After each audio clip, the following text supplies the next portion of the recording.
Hi friends, నమస్తే అండి. మునగాకు పెసరపప్పు ఎలా వండుకోవాలో చూపించేస్తాను. ముందుగా మునగాకు క్లీన్ చేసుకుని ఉంచుకోండి. లేత మునగాకు అయితే బాగుంటుందండి.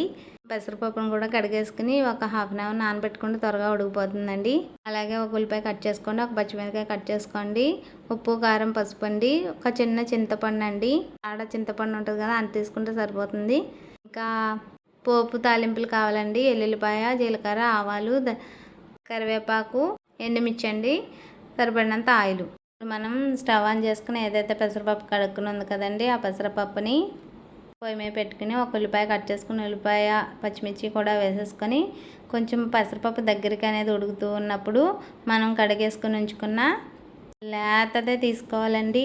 కొంచెం అంటే బాగా ముదిరిపోతే అంతగా ఉడకదండి మునగాకు అనేది. లేత మునగాకుని వేసుకొని బాగా ఉడకపెట్టుకోవాలండి. మునగాకు కూడా బాగా ఉడికిపోయి అందులో ఫ్లేవర్ దిగిన తర్వాత మధ్యలోని ఒక చిన్న ఒక కాడ అంటాం కదండి, ఒక కాడ చింతపండు, ఒక స్పూను కారం, ఒక స్పూను పసుపు, ఒక స్పూను 2 స్పూన్స్ మీకు తగినంత ఉప్పు వేసుకోండి. వేసుకొని మళ్ళీ కలిగి పెట్టేసుకోండి. బాగా ఉడికించుకోవాలండి.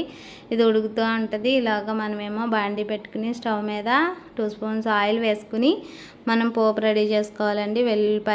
వెల్లుల్లిపాయలు, ఆవాలు, జీలకర్ర, కరివేపాకు, ఇంకా ఒక ఎండుమిర్చి సరిపోతుందండి. ఇంకా కావాలంటే కొంచెం ఇంగువ కూడా వేసుకోవచ్చు, అది మీ ఇష్టము. నేను వేయలేదు.